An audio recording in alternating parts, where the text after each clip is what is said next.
नमस्कार मंडळी, आज मी बनवणार आहे गवार बटाटा। त्याच्यासाठी लागणारे साहित्य, सर्व साहित्य मी बारीक करून घेतले। तर मी कढईमध्ये तेल गरम करायला ठेवले।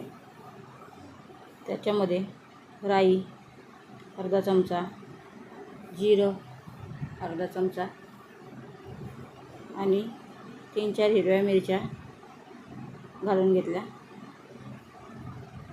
राई, जिरा आणि मिरची चांगली तडतडली की मग त्याच्यामध्ये कांदा बारीक चिरून घेतलेला आहे आणि कढीपत्ता हे घालून घेते। कांदा, मिरची वगैरे सगळं चांगलं परतून घ्यायचं। नंतर त्याच्यामध्ये चवीनुसार मीठ घालून घेतले।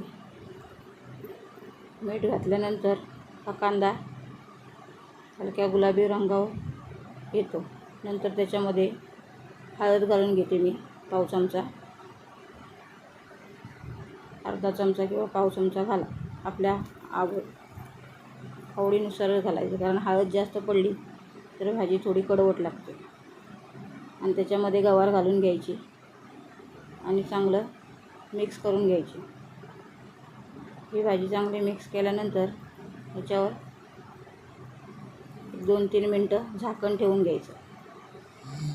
2-3 मिनटानंतर हे झाकण काढलं आणि भाजी परत चांगली हलवून घेतली।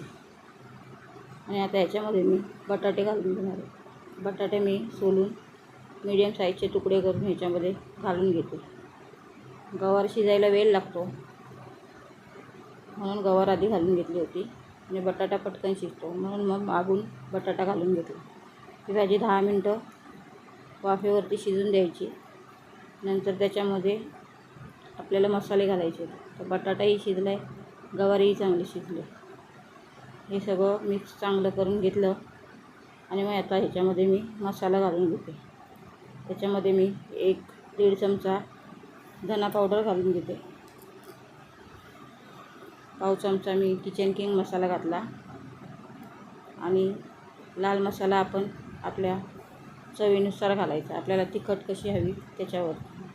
मी मिरची घातले म्हणून मी ह्याच्यामध्ये पाव चमचाच मसाला घातला। नंतर याच्यामध्ये अर्धा चमचा साखर घालून घेतली आणि थोडीशी कोथिंबीर आणि ही सगळी भाजी चांगली एकजीव करून घेतली। 2 मिनटानंतर काढून घेतली।